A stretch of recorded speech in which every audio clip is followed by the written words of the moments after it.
Dios declaró al profeta Amós del Antiguo Testamento: porque no hará nada Jehová sin que revele su secreto sus siervos los profetas. Amós 3:7. El 6 de abril de 1830, la Iglesia de Jesucristo de los Santos de los Últimos Días fue restaurada en Fayette, Nueva York, por medio del profeta José Smith. En 1820, cuando tenía 14 años y buscaba saber cuál era la verdadera Iglesia, José comenzó un viaje divino de comunicación con Dios el Padre y su Hijo Jesucristo. Esta es la extraordinaria historia de esa restauración. José Smith enseñó que el primer principio del Evangelio es comprender el carácter de Dios. Truman Madsen pasó toda su vida estudiando y enseñando acerca de José y de cómo, a través de él, el mundo aprendería el carácter de Dios. Al escuchar estos discursos, considere su propia comprensión de cómo es su relación con Dios. En nuestra dispensación ha habido 3 declaraciones clásicas en las Escrituras acerca de los dones espirituales, que son, de dónde vienen y el espíritu con el que se deben buscar y manifestar. Esas 3 fuentes son Doctrina y Convenios 46, Moroni 10, que es también el último capítulo del Libro de Mormón, y la declaración de Pablo en 1 Corintios 12. Estas 3 están interrelacionadas y se pueden estudiar de manera provechosa comparándolas. Si examinamos las Escrituras como historia y tomamos nota de las formas en que el Espíritu de Dios se ha manifestado en la vida de las personas, encontramos al menos 30 formas. En el relato de estos dones en la sección 46, el profeta registra estos 2 versículos que indican que cada uno de nosotros tiene derecho a por lo menos un don espiritual. El profeta dijo en otra parte: un hombre, podría haber dicho igualmente, una mujer, que no tiene ninguno de los dones no tiene fe, y se engaña a sí mismo, si supone que la tiene. Orson Pratt hizo el mismo comentario de una manera diferente. Nadie, dijo, que haya nacido del Espíritu y permanezca suficientemente fiel, queda desprovisto de un don espiritual. Una cosa se desprende de la otra. Ningún hombre puede recibir el Espíritu Santo sin recibir revelaciones, explicó José Smith. El Espíritu Santo es un revelador. ¿Por qué dones espirituales? El Señor dice: para que no seáis engañados, buscad diligentemente los mejores dones, recordando siempre para qué se dan, porque se dan para el beneficio de los que me aman y guardan todos mis mandamientos. Y luego una frase muy feliz: y al que así procure, hágalo. De modo que no solo los que viven plenamente los mandamientos pueden esperar estos dones, sino también los que están esforzándose, buscando. La advertencia es clara, recordando siempre para qué se dan. Luego viene la advertencia: los santos deben pedir, y no una señal para gastarla en sus concupiscencias. En la misma revelación, el Señor promete que a algunos, por ejemplo, al obispo y a otros que sean llamados a presidir en la iglesia, se les dará todos esos dones. En otra parte, el profeta dijo: se les dará al elder presidente el don de discernir espíritus. Orad por él para que lo tenga. Este es el don precioso y casi indispensable para cualquier líder de la iglesia. Pero a algunos se les dará todos esos dones, no solo uno, sino todos, para que haya una cabeza.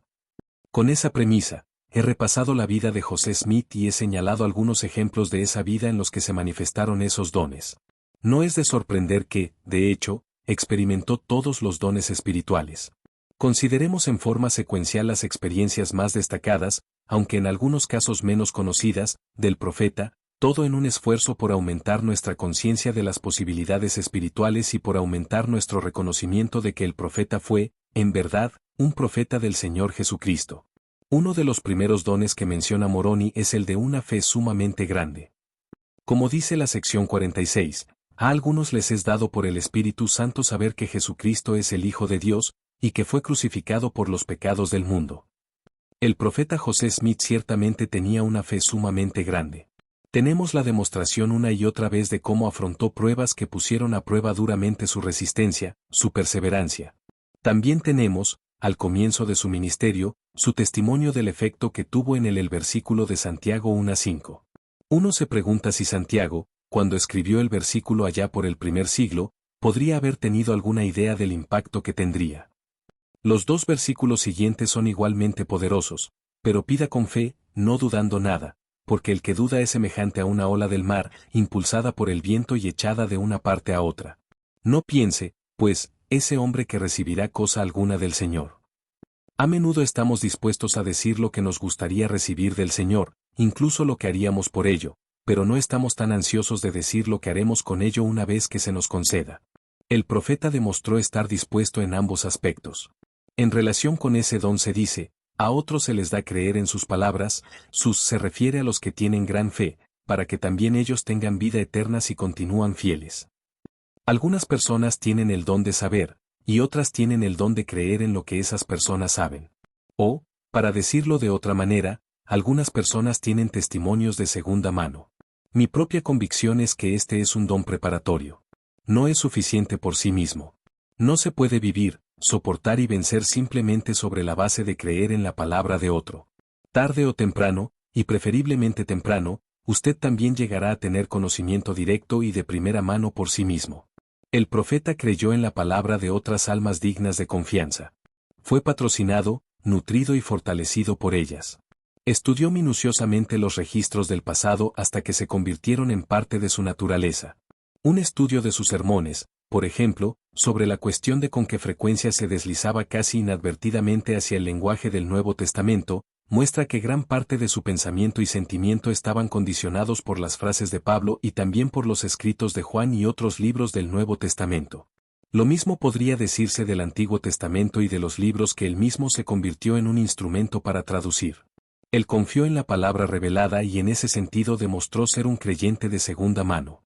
Luego está el don de profecía, que es el don de anticipar los acontecimientos futuros. El elder Yonah Bitso, después de estudiar doctrina y convenios, llegó a la conclusión de que contiene casi 1100 declaraciones acerca del futuro. Si uno se extiende más allá de doctrina y convenios a otras escrituras, a las promesas personales que el profeta hizo en bendiciones, a los comentarios que hizo en sermones, a sus consejos en medio de sus propios hermanos y a veces en circunstancias privadas y sagradas, y a las predicciones que escribió en cartas, superarían con creces esas 1100. El profeta dijo en una ocasión que el Señor una vez me dijo que si en algún momento me metía en graves problemas y no veía salida, si profetizaba en su nombre, Él cumpliría mis palabras. Por lo tanto, uno puede discernir momentos en su vida en los que casi se desesperó y cuando ese estado mental fue el síntoma, o el trasfondo, de su profecía. En Kirtland, por ejemplo, en ese periodo de apostasía masiva cuando quizás la mitad de los miembros de la iglesia se estaban alejando, incluso muchos de los 12, una noche se levantó con lágrimas después de orar en una reunión y dijo: profetizo en el nombre del Señor que aquellos que han pensado que yo estaba en transgresión recibirán un testimonio esta noche de que estoy libre y aprobado ante el Señor. Muchos en quienes se cumplió esta profecía dieron su testimonio en reuniones de testimonios posteriores.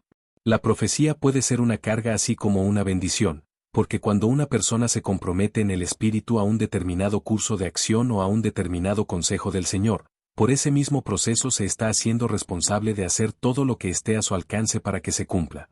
Así fue en el caso de José Smith, como lo fue en el de Heber C. Kimball, quien fue quizás el segundo hombre más profético en la historia de los santos de los últimos días. A menudo, incluso en circunstancias triviales, José se deslizaba hacia un modo profético, tan trivial, por ejemplo, como la pregunta de si iba a llover lo suficiente como para mojar las mangas de las camisas de la gente en el bosque mientras escuchaban un discurso, o si debían romper filas mientras estaban en un desfile de la Legión de Nauvoo y regresar a sus hogares. 18 a veces decía, no lloverá, y a veces decía, profetizo que lloverá, solo tienen unos minutos, vayan. A los que sostenían que no existía tal cosa como la profecía, antigua o moderna, les decía, citando a Juan en Apocalipsis 19:10, el Nuevo Testamento dice que el testimonio de Jesús es el espíritu de profecía. Soy un siervo de Jesucristo. Tengo un testimonio de Jesús. Por lo tanto, soy un profeta. De vez en cuando, les hacía caer a sus enemigos en una paradoja lógica. Les decía, ¿han descubierto que no hay revelación? ¿Cómo? Ellos le decían, ¿no pone fin la Biblia a toda revelación? Él respondía, si es así, hay un gran defecto en el libro o así lo habría dicho. Señalando que se necesita revelación para saber que no habrá más revelación, una vez preguntó, ¿os habéis convertido en reveladores? ¿Por qué entonces negáis la revelación? Como profeta dijo cosas que para mí son llaves que nunca se oxidan. Cuando dijo, os daré una llave que nunca se oxidará, quiso decir que lo que diría permanecería en su poder hasta el fin de los tiempos. Un ejemplo, en medio de la lucha por el liderazgo, la apostasía de un grupo en Nauvoo dirigido por William Labb y la afirmación de otros de tener prerrogativas especiales de liderazgo, dijo, os daré una llave que nunca se oxidará. Esta es una prueba. Si permanecéis con la mayoría de los 12 apóstoles y con los registros de la Iglesia, nunca seréis descarriados. Ningún grupo derivado puede pasar esa prueba. Por ejemplo, ¿cuántos estuvieron en el estrado, en Nauvoo en agosto de 1844, después de la muerte del profeta, cuando Sidney Rigdon quiso ser el guardián, en efecto, el líder de la Iglesia? ¿Cuántos de los 12 estuvieron en el estrado cuando se tomó la decisión de seguir a los 12? Eran 7, una escasa mayoría. John Taylor se estaba recuperando de sus heridas y 4 aún no habían regresado de sus misiones en el este. Una y otra vez, en la historia de la Iglesia, los 12 en unidad han tomado las decisiones reveladoras, bajo la dirección del profeta, que han sido vinculantes para todos nosotros. ¿Y los registros? ¿Cuáles son los registros más importantes? Probablemente, sugiero, los registros de las ordenanzas del templo. Los tenemos, los preservamos y son una señal de la transmisión auténtica de la autoridad y el poder divinos hasta nuestros días. José Smith hizo muchas declaraciones proféticas que perduran hasta nuestros días. Algunas de ellas parecían absurdas en su momento. Lee Fries recuerda una de ellas. Dijo que llegaría el día en que nadie, excepto las mujeres de los santos de los últimos días, estaría dispuesta a tener hijos. En gran medida, esto ya está sucediendo hoy, ante nuestros ojos. Dijo en otra ocasión que los santos se verían obligados y sufrirían, pero que irían a las montañas rocosas y allí se convertirían en un pueblo grande y poderoso. Otros recuerdos de esa profecía no hablan de un pueblo grande y poderoso, sino de un pueblo grande y rico, que sería probado más con las riquezas que con la pobreza. Esto también está sucediendo ante nuestros ojos. José fue profético en sus promesas a las personas. Tu nombre, le dijo a Brigham Young, será conocido para bien y para mal, tal como Moroni le había dicho al mismo José. Y así es. Le dijo a Eliza R. Snow, aún visitarás Jerusalén. Ella lo escribió en su diario y lo olvidó. 40 años después se cumplió. Cuando la muerte parecía cercana en la cárcel de Cartago, José pronunció una de sus últimas profecías. Adam Jones le dijo, aún verás Gales y cumplirás la misión que se te asignó antes de morir. Dan Jones más tarde ayudó a convertir a más de 15,000 personas en Gales.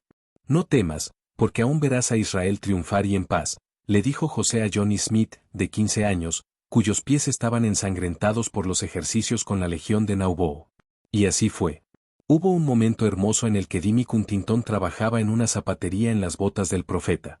El profeta contó cosas que Dimmick había hecho por él, principalmente cosas físicas y reconfortantes: remar en el bote a través del Mississippi hasta que se le llenaron las manos de ampollas, llevar mensajes y, como dicen las escrituras, cortar leña y sacar agua. El profeta expresó su gratitud y finalmente le dijo a Dimmick, pídeme lo que quieras y te será dado, aunque sea la mitad de mi reino. Dimmick no quería empobrecer al profeta. Pidió algo más. José, dijo con toda su alma, José, deseo que donde tú y la casa de tu padre estén, es decir, en la eternidad, allí también estemos yo y la casa de mi padre. El profeta bajó la cabeza por un momento como si estuviera meditando, y luego miró hacia arriba. Dimmick, en el nombre de Jesucristo, será tal como pides. El padre de Dimmick se llamaba William. Una noche, el profeta se enteró por Shadrach Roundy, que estaba de guardia en su puerta, de que una turba estaba en el río. La paliza de Shadrach Roundy, que nosotros llamaríamos una porra, no sería suficiente contra 20 hombres. El profeta bajó por la calle hasta la casa de William, lo despertó y le dijo, viene una turba, avísame. William le dijo, sé lo que tengo que hacer. Tú súbete a mi cama. Yo volveré y me meteré en la tuya. Eso fue lo que hicieron. La turba llegó y sacó a William a rastras. Junto al río descubrieron que se habían equivocado de hombre. Su crueldad no tuvo límites. Llenos de ira, lo desnudaron, lo maltrataron, lo cubrieron de brea y plumas, y lo llevaron de vuelta a Nauvoo como a un perro rabioso. Cuando finalmente llegó tambaleándose a su propia casa, el profeta lo abrazó y le dijo con todo el poder de su alma, hermano William, en el nombre del Señor te prometo que nunca probarás la muerte. Esa profecía se cumplió. Poder profetizar en el nombre de Jehová fue tanto la bendición como la carga de José Smith. Hermanos, dijo así lo recuerda Wilford Woodruff, sus testimonios esta noche me han edificado e instruido mucho, pero quiero decirles ante el Señor que ustedes no saben más acerca de los destinos de esta iglesia y reino que un bebé en el regazo de su madre. Esta iglesia llenará América del Norte y del Sur, llenará el mundo. En relación con eso, George Smith recordó haber oído al profeta decir una vez, que podemos construir tantas casas como queramos, y que nunca conseguiremos una lo suficientemente grande para albergar a los santos. Discernimiento. Anteriormente hemos mencionado las palabras del profeta: se dará al elder presidente el don de discernir espíritus. Oren por él para que pueda tener este don. El discernimiento es el reconocimiento del espíritu que impulsa a una persona. La manera en que sé en quién confiar. Dios me dice en quién puedo depositar mi confianza, dijo el profeta. Jesse N. Smith registra: cuando estaba en su presencia, sentía que podía leerme de pies a cabeza. Wilford Woodruff dice que una vez lo encontró en la calle. El profeta tomó su mano, lo sostuvo y se detuvo mientras parecía estar escudriñando el alma del otro hombre. Luego dijo: hermano Woodruff, me alegro de verlo. Cuando me encuentro con aquellos que han sido mis hermanos en el Señor, casi no sé quiénes de ellos son mis amigos. Se han vuelto tan escasos. Un hombre que actuaba como un agente encubierto llegó a Nauvoo, trató de ganarse la simpatía del profeta y luego lo invitó a dar un paseo. En la cima de una colina, el profeta se detuvo, lo llamó por su nombre y le dijo: tienes un barco y hombres listos para secuestrarme, pero no lo lograrás. Era cierto. El hombre había planeado secuestrarlo, pero en lugar de eso se fue maldiciendo. José escribió una vez en una carta: es en vano tratar de ocultar un espíritu malo de los ojos de los que son espirituales, porque se mostrará al hablar y al escribir, así como en toda nuestra otra conducta. También es innecesario hacer grandes pretensiones cuando el corazón no es recto, el Señor lo expondrá a la vista de los santos fieles. A pesar del discernimiento del oficial presidente, José Smith estableció la ley de testigos, que requiere que se utilicen pruebas y testimonios para probar los actos de una persona. Pero el reconocimiento espiritual de que algo está mal o de que algo está bien, él lo tenía. En cierta ocasión oró para saber si un coro de Nauvoo estaba cantando alabanzas aceptables a Dios. El Señor le hizo saber que el director era inmoral. Poco después, el hombre renunció y se fue. José tenía discernimiento, aunque confiaba en muchos más allá de su confiabilidad, lo cual tal vez fuera una función de lo que Brigham Young describió como su consideración de todo según las circunstancias del caso y de cada persona según su valor intrínseco. Brigham mismo dijo una vez: en el espíritu del profeta, si tienen el espíritu de Dios, pueden discernir el bien del mal. Cuando un hombre no está bien, aunque su lenguaje sea tan suave como el aceite, habrá muchas preguntas acerca de él, no edificará el cuerpo de los santos. Y Brigham agregó: les doy esto como una clave. Sí, José discernió. Sueños. Algunos sueños son el resultado de la presión, de la dieta, de la ansiedad. Algunas investigaciones psicológicas indican que todos necesitamos soñar, que nuestra salud mental depende de ello. Pero también hay sueños enviados por el Señor. Es uno de los dones espirituales. Al recibir una advertencia en un sueño, José huyó con María y Jesús a Egipto. La esposa de Pilato tuvo un sueño que le causó mucha ansiedad. Le suplicó a su esposo que no condenara a Jesús. José Smith tuvo sueños proféticos, como le indicó una vez a Levi Hancock. Levi partió en una misión, estuvo fuera una noche, tuvo una terrible noche de pesadillas y regresó con miedo. No permitas que eso te preocupe, dijo el profeta. He tenido sueños tan malos como los que tú hayas tenido. Haz lo que te digo y saldrás bien. Leví recordó que José entonces le dio a entender cómo el Consolador consolaría la mente del hombre cuando dormía. Luego tuvo el sueño, el horrible y siniestro sueño, en Nauvoo. Soñó con William y Wilson Lab. Lo habían arrojado a un pozo más alto que su cabeza, de modo que no había forma de que pudiera trepar o saltar de él. Poco después, ambos fueron atacados por serpientes y estaban muriendo. Gritaron pidiendo su ayuda. Todo lo que pudo decir fue: te ayudaría si pudiera, pero me has hecho imposible ayudar. Este sueño era muy auténtico. William y Wilson Lab eran los espíritus principales del Nauvoo expositor y de las reuniones de conspiración que culminaron en la muerte del profeta. Visiones. Hay visiones a plena luz del día, visiones despiertas, como decimos, y visiones que ocurren en la noche. ¿Tuvo José visiones? Es más que mi alimento y mi bebida, dijo una vez, saber cómo haré que los santos de Dios comprendan las visiones que se deslizan como una ola desbordante ante mi mente.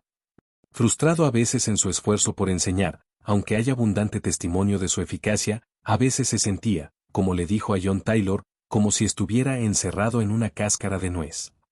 Siempre que contradecía las tradiciones que la gente había acumulado, algunas volaban en pedazos como el cristal. Dijo frustrado, hablando de los santos, ha habido una gran dificultad en meter algo en la cabeza de esta generación. Ha sido como partir nudos de cicuta con un cortapastas para hacer una cuña y una calabaza para hacer un escarabajo. Eso es el siglo XIX. Los nudos de cicuta son duros. Si tuvieras una cuña hecha de harina de maíz como un panqueque y trataras de introducirla con una calabaza, sabrías lo bien que podrías partir nudos de cicuta. Así de eficaz le parecía a veces su enseñanza. Y, sin embargo, el Señor reveló y desplegó línea por línea todo el plan. Tengo todo el plan del reino ante mí, dijo, y ninguna otra persona lo tiene. Todos los demás tenían partes, fragmentos, piezas. Pero durante el periodo de capacitación que el Señor le dio a José Smith, él lo recibió todo. Algunas de sus visiones fueron panorámicas. Dijo de Doctrina y Convenio 76 sobre los 3 grados de gloria, podría explicar 100 veces más de lo que jamás he hecho acerca de las glorias de los reinos que se me manifestaron en la visión, si se me permitiera y si la gente estuviera preparada para recibirlas. 100 veces más de la extensión actual sería más que la extensión completa de Doctrina y Convenios. Más conocimiento se almacenó en su mente, creo, que en cualquier intelecto desde la época del Nuevo Testamento. Y, sin embargo, dijo, no soy erudito, pero tengo tan buenos sentimientos como cualquier hombre. No era erudito en el sentido académico y universitario estándar, pero fue instruido por los más grandes maestros del universo.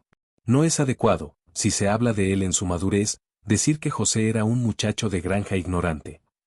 Para ese entonces se había convertido en un hombre muy informado, ilustrado y divinamente instruido. La mejor manera de obtener la verdad y la sabiduría, dijo, no es pedirla de los libros, sino acudir a Dios en oración y obtener la enseñanza divina. También dijo que una visión abierta manifestará lo que es más importante.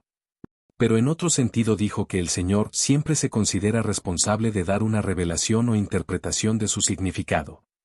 En cuanto a los principios que tenía que lo colocaban en comunión con los antiguos dignatarios, John Taylor dijo que estaba tan familiarizado con los antiguos profetas, apóstoles y patriarcas, incluso los del Libro de Mormón, como nosotros lo estamos unos con otros. Ejemplos, un día dijo de su hermano Alvin, era un hombre muy apuesto, superado por nadie, excepto por Adán y Set. En el espíritu de instrucción en Nauvoo, José describió a Pablo, como de 5 pies de altura, cabello muy oscuro, tez oscura, piel oscura, gran nariz romana, rostro afilado, ojos negros pequeños, penetrantes como la eternidad, hombros redondos, una voz quejumbrosa, excepto cuando se eleva y entonces casi se parece al rugido de un león. ¿Cómo sabía eso? He conocido a algunos eruditos que afirman ser los principales expertos del mundo sobre Pablo. Sospecho que un hombre sabe más que ellos. Ese es Pablo. Aparentemente él es uno de los que enseñó a Joseph Smith. Doctrina y Convenio 128 habla de algunos de los antiguos dignatarios que se manifestaron al profeta José, declarando sus llaves, glorias y dispensaciones, y haciendo posible la unión de autoridades en esta dispensación. Él conocía a Pedro, conocía a Santiago, conocía a Juan, conocía a Adán y a Eva, conocía a Abraham, conocía a Enoc, conocía a los 12 que estaban en el continente americano. Parecía estar tan familiarizado con estas personas como nosotros lo estamos unos con otros, dijo John Taylor. Tenía visiones del pasado así como del futuro. Como vidente, sabía cosas del pasado que no son parte de nuestras propias escrituras, pero de las cuales hablaba en sus discursos. Este era, en verdad, un hombre visionario en el mejor y más elevado sentido. Lenguas. ¿Habló alguna vez el profeta José Smith en lenguas? Sí. Brigham Young lo conoció por primera vez en Kirtland. Tuvieron una reunión. Se le pidió a Brigham que orara, y en el transcurso de esa oración habló en una lengua desconocida. Cuando él y los demás se levantaron de sus rodillas y se sentaron, el profeta les habló, hermanos, esta lengua que hemos oído es el don de Dios, porque Él me la ha dado a conocer, y nunca me opondré a nada que provenga de Él. Siento el espíritu que el hermano Brigham ha manifestado en este don de lenguas, y deseo hablar en la lengua que le plazca al Señor darme. Después de hablar por un tiempo en esa lengua, José declaró, hermanos, este es el idioma de nuestro padre Adán mientras moraba en Edén, y llegará el tiempo en que, cuando el Señor traiga de nuevo a Sión, la Sión de Enoc, todo este pueblo hablará entonces el idioma que acabo de hablar. En cuanto a la interpretación de lenguas, en una ocasión en que el profeta fue citado y se disponía a asistir al juicio, lo recibió en la puerta una hermana llamada Sarah Cleveland, quien le habló. El profeta escuchó atentamente. Cuando ella terminó, él le dijo, no tienen por qué temer por mí, ya que la hermana Cleveland dice que tendré mi juicio y seré absuelta. Ella había hablado en lenguas y profetizado. Él fue juzgado y absuelto. John Nicholson registró que el profeta una vez dio una bendición a Orson Pratt, en el curso de la cual habló en una lengua desconocida, nombrando varios mundos que él, como siervo del Altísimo, debería visitar para ministrar a sus habitantes. Uno de los clamores de esta generación es la necesidad de una religión para la era espacial, una religión que no esté limitada a la Tierra, sino que tenga en cuenta el vasto universo que ahora conocemos. Por medio del profeta José Smith se reveló una religión para la era espacial, para el cosmos, para todo el universo. Eso trajo división y oposición a su vida. Sanar y ser sanado. Estos son dones separados. El profeta fue llamado, una y otra vez, a bendecir, a veces con aceite, a veces no, a los que estaban enfermos, tanto en su propia familia como fuera de ella. En la ocasión que ahora se conoce en los anales de los santos de los últimos días como el Día del Poder de Dios, 22 de julio de 1839, él mismo se levantó de un lecho de cólera y cruzó el río hasta Montrose, Iowa. Docenas de personas fueron sanadas instantáneamente ese día. Su diario dice solamente, muchos de los enfermos fueron resucitados ese día por el poder de Dios. No agrega, y yo fui el instrumento principal. Aprendemos de los diarios de otros que él dirigió esa procesión de fe. Aconsejó a sus hermanos en este asunto. Les rogó, según Parley P. Pratt, que dejaran de administrar las formas sin el poder. ¿Cómo se hace eso sin tener una fe poderosa? No lo sé. En una ocasión les dijo, 4 de ustedes deben reunirse alrededor de esta persona, turnarse para bendecir, hasta que uno de ustedes reciba el Espíritu lo suficiente para hacer la promesa divina. Hicieron exactamente eso y en la tercera ronda, Hiram, el hermano del profeta, tuvo el Espíritu, hizo la promesa y el hombre fue sanado. Hubo momentos en que tuvo que repetir las bendiciones. Jedediah M. Grant tenía dispepsia, quizás lo que hoy llamaríamos una úlcera de estómago. Se sentía mejor por un tiempo cuando el profeta le administraba la bendición, pero luego volvía a aparecer la presión, las cosas lo carcomían y volvía a estar en la misma condición. Un día el profeta dijo, hermano Grant, si pudiera estar siempre contigo, podría curarte. Este es un testimonio de la serenidad de alma del profeta y de la fe de Jedediah. La presencia personal de José podría haber superado este malestar de estómago. ¿Fue el profeta lo suficientemente fiel como para ser sanado? Sí, repetidamente. Una vez fue envenenado y luego vomitó tan violentamente que se le dislocó la mandíbula. Le administraron inmediatamente y se curó. En otra experiencia, esta vez con su hermano Hiram, al final de la marcha del campo de Sión, profetizó que debido a que el campo no se arrepentía y no vivía como debería hacerlo un campo moderno de Israel, algunos de ellos morirían. Un relato dice, como ovejas podridas, una declaración aterradora. 13 murieron. A pesar de su profecía, José anhelaba sanarlos. Él y Hiram lo intentaron, pero tan pronto como pusieron las manos sobre los enfermos, ellos mismos fueron atacados por el cólera. Sintieron sus estragos, cayeron al suelo y se desmayaron. Se postraron juntos y oraron pidiendo liberación. Incluso en ese momento, la madre Smith estaba orando por ellos. En oración pidieron un testimonio de que el Señor los aliviaría y que la sanación vendría.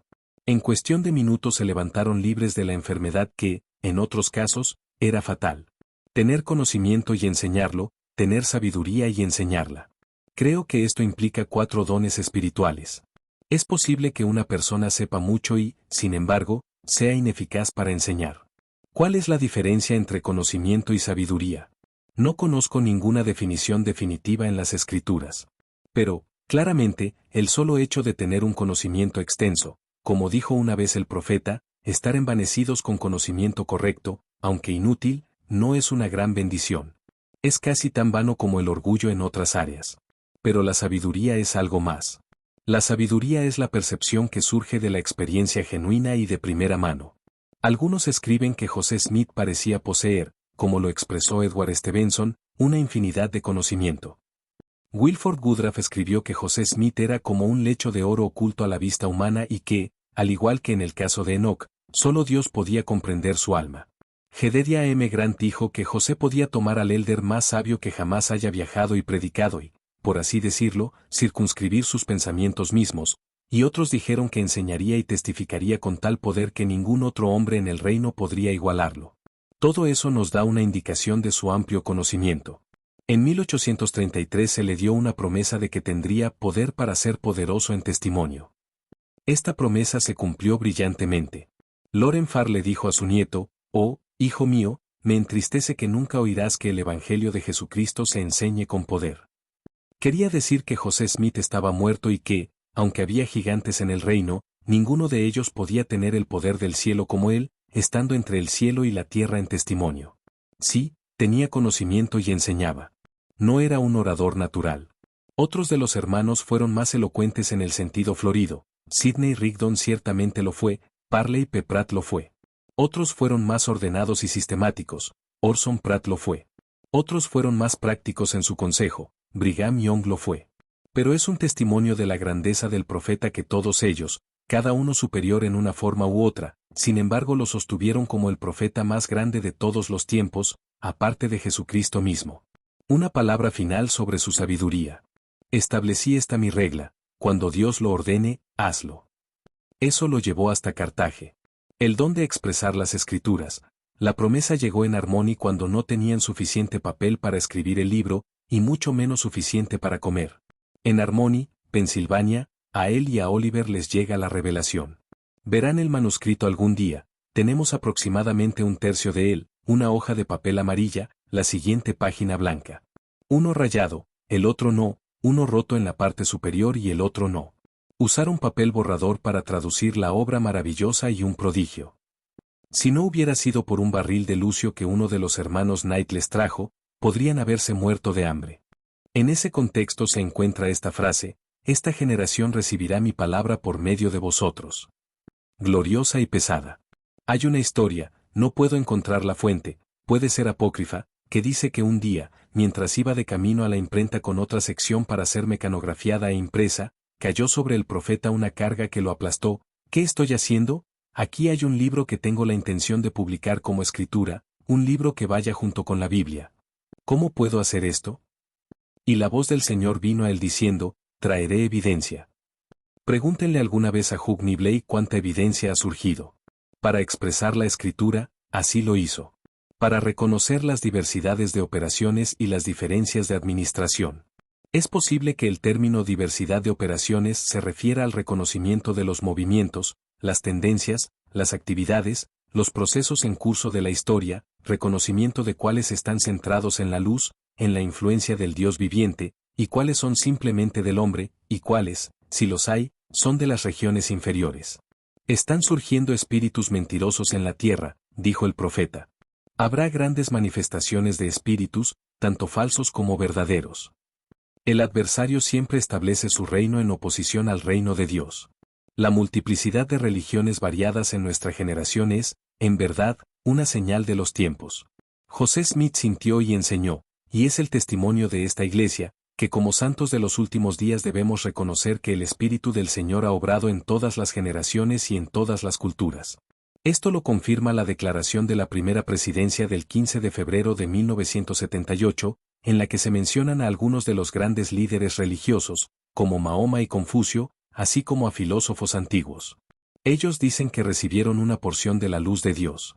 Aunque a menudo se les condena por ser exclusivos, los santos de los últimos días pertenecen a la única iglesia que tiene la capacidad de conservar sus raíces y aún relacionarse con toda la humanidad y, con el tiempo, abrazarla, examinando el error y ofreciendo la verdad en su lugar. El profeta José tenía ese tipo de alma expansiva. Debemos reunir todos los principios buenos y verdaderos del mundo, dijo, y atesorarlos, o no llegaremos a ser verdaderos, o mormones. Tener comunión con los cielos, ver tanto ángeles como espíritus. La sección 107 de Doctrina y Convenios dice que el sacerdocio de Melquisedec, al poseer las llaves de las bendiciones espirituales de la Iglesia, es tener el privilegio de tener comunión con la Asamblea General y la Iglesia del primogénito. ¿Quiénes son? Aparentemente son los más justos, que han cumplido sus misiones en la tierra y ahora están sirviendo dignamente en el mundo de los espíritus o han heredado la gloria celestial. ¿Tuvo José comunión con ellos mientras estuvo en la tierra? Sí. El único otro hombre en la historia de los santos de los últimos días que disfrutó de una riqueza de comunión comparable fue Wilford Woodruff, quien parecía haber tenido ese don desde su nacimiento y que parecía vivir como si tuviera un pie en el mundo espiritual y el otro en este mundo. Solo Wilford Woodruff podía decirle a un hermano mientras iba por la calle en Salt Lake City: hermano John, me alegro de verte, y luego podía agregar como una reflexión posterior: ¿sabes? Creo que no he visto a tu padre desde que murió. Finalmente, aunque hay otros dones, menciono el obrar milagros. Alguien le preguntó al profeta una vez: ¿cuál fue el primer milagro que realizó Jesús? Él respondió: Él hizo este mundo, y no se nos dice lo que siguió. Milagro es el término que utilizamos para la operación del poder divino más allá de nuestro entendimiento. No es una violación de la ley. Cada milagro que Cristo realizó, incluso la creación de la tierra, se ejecutó en armonía con principios eternos. Algún día sabremos que todo lo que llamamos milagroso era, de hecho, lícito. A José se le prometió que recibiría mucho poder. Cuando se le pidió a una persona que lo había conocido que mencionara el milagro más grande que había visto en la primera generación de la iglesia, respondió que había sido José Smith. El profeta fue un hombre creado por Dios. Nunca se debe decir, como están empezando a decir los críticos, este hombre era un genio. Al decir esto, quieren reducir un movimiento sumamente notable a su líder, a su fundador, según creen, a su origen. Es cierto que era un genio, era un hombre brillante. Se necesita un hombre brillante incluso para comprender, y más aún para escribir, como él comprendió y escribió, las gloriosas ideas que le llegaron, aun admitiendo que vinieran del Señor. Era un hombre de una inteligencia extraordinaria. Sin embargo, eso no explica el mormonismo. Lo que explica el mormonismo es que Joseph Smith, en su momento más grande, como profeta, no era simplemente Joseph Smith. Era un profeta, hecho así por el poder de Dios. Era un milagro moderno. Gracias por ver esta traducción al español de la conferencia clásica de Truman Madsen sobre José Smith y los dones espirituales. Esta es la tercera de 8 conferencias que el profesor Madsen dio en la Semana de la Educación de la Universidad Brigham Young en 1978. Haga clic aquí para ver la próxima conferencia de esta serie. Por favor, haga clic en me gusta y suscríbase para recibir notificaciones sobre nuestro próximo video de la serie Conferencias Clásicas en Español.